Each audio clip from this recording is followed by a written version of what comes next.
Detrás del mundo que conocemos, detrás del telón de lo cotidiano, detrás de lo aparente, lo visible y hasta lo creíble, escondidas entre líneas están las historias perdidas.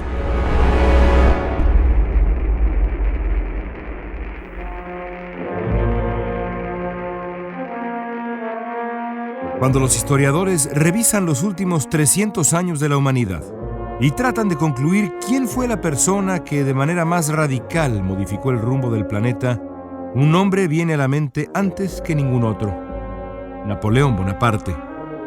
El emperador francés cambió Europa para siempre durante la década y fracción que duró su extraordinario y severo gobierno. Su vida estuvo marcada por el poder, la gloria, la crueldad y, al final, por un misterioso deceso que forma parte fundamental de las historias perdidas de la Europa del siglo XIX. Napoleón Bonaparte nació en la isla de Córcega, en el seno de una familia bien conocida en la localidad, el 15 de agosto de 1769. Fue criado sobre todo por su madre, una mujer de notable temperamento y fuerza. Su primer gran amor fue el mar. De pequeño, soñaba con ser parte de la Marina Británica, aprender sus secretos, sus estrategias. Pero el joven Napoleón era sobre todo un notable matemático, y esa capacidad de análisis numérico lo convertiría con el tiempo en uno de los más grandes estrategas militares de todos los tiempos, siendo el análisis cartográfico y el cálculo de batallas dos de sus famosas especialidades.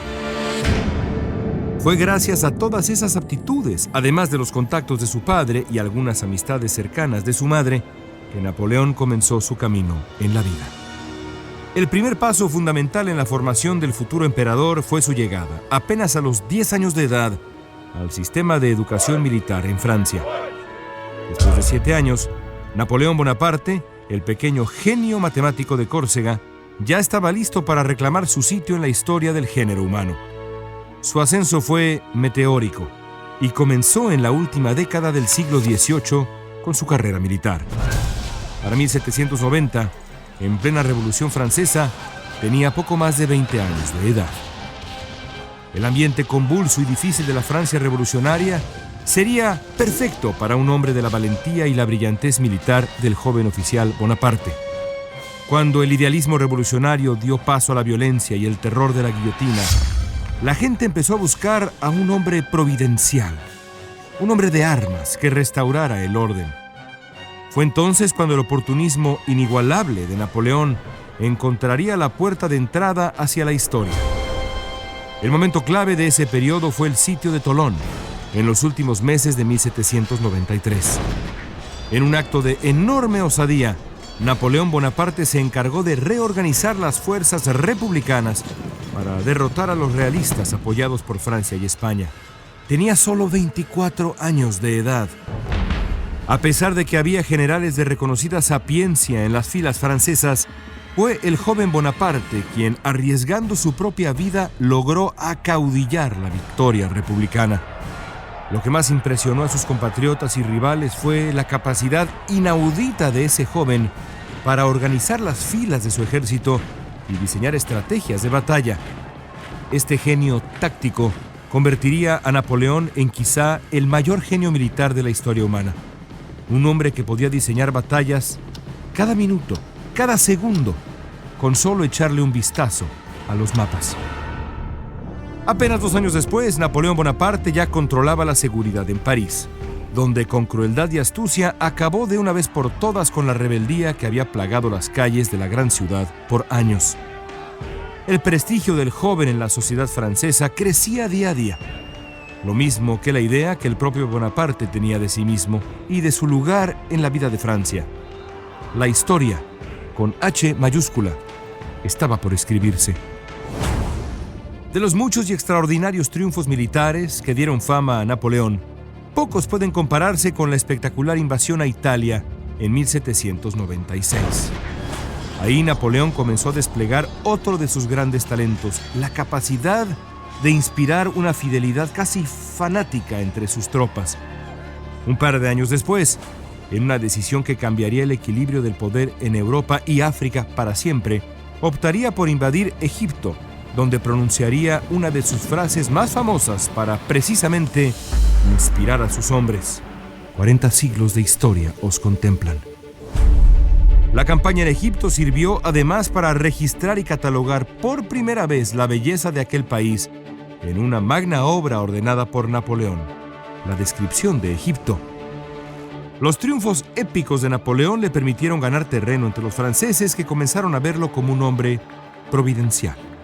Era cuestión de tiempo para que consolidara su poder.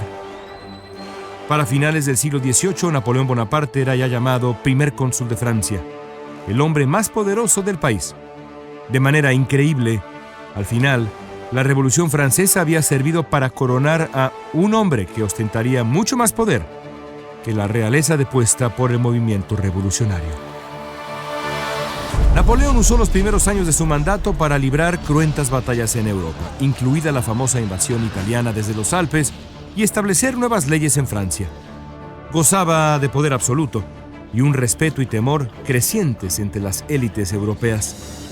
Pero ni siquiera eso lo satisfizo.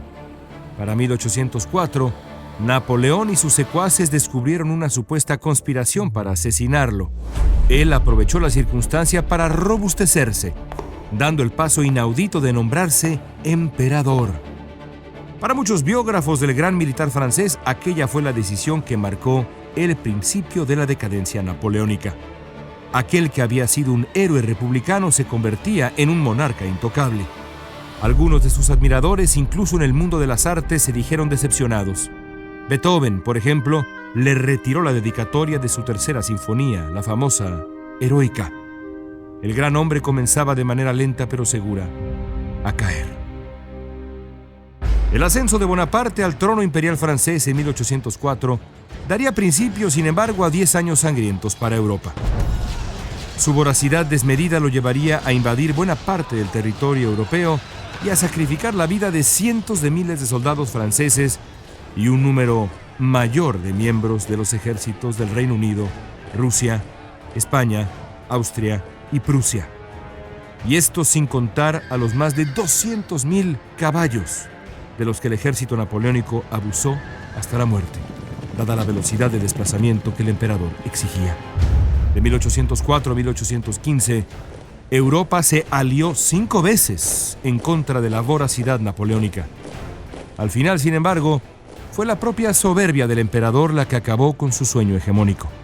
La derrota de Napoleón tiene 2 puntos claros de inflexión: la heroica resistencia española de 1808, que inmortalizara a Goya, y la célebre invasión fallida de Rusia en 1812, que acabó en una de las más horrendas carnicerías de la historia humana.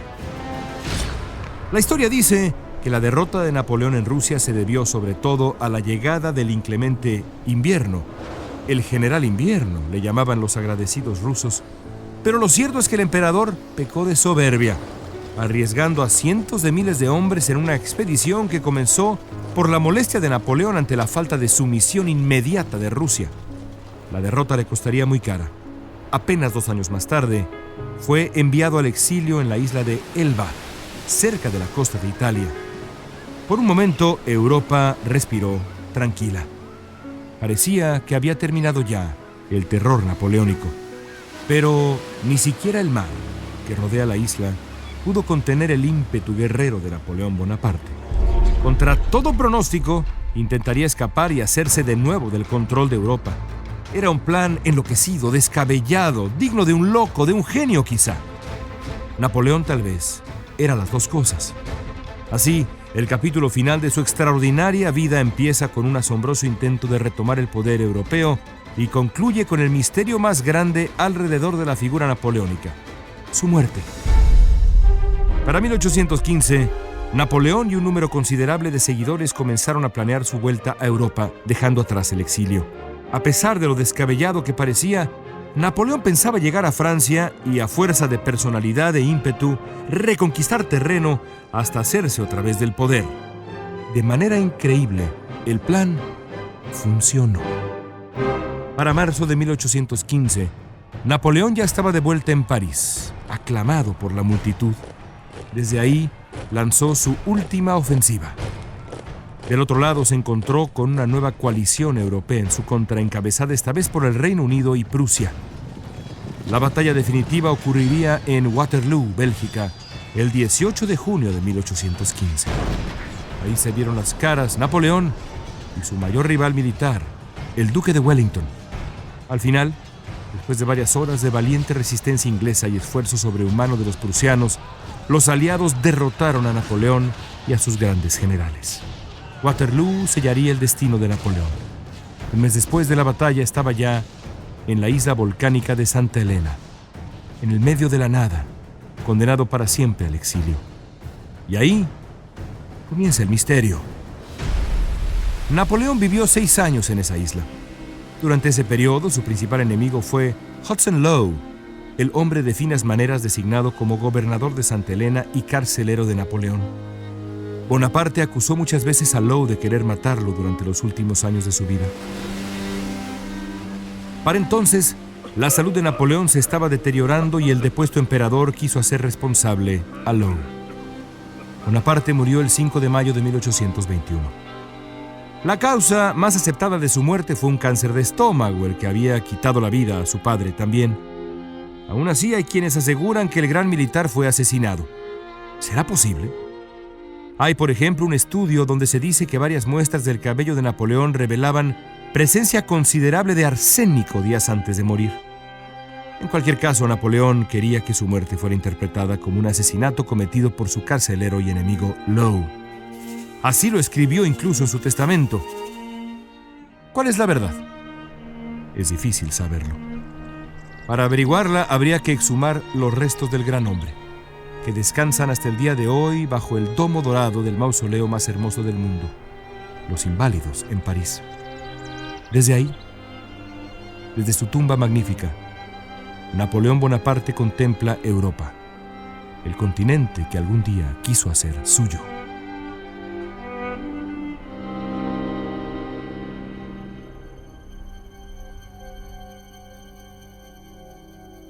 Esto fue Historias Perdidas, escrito y narrado por León Krause, editado por Guillermo Espinosa y Jorge Farías, producido en Clio por Daniel Krause.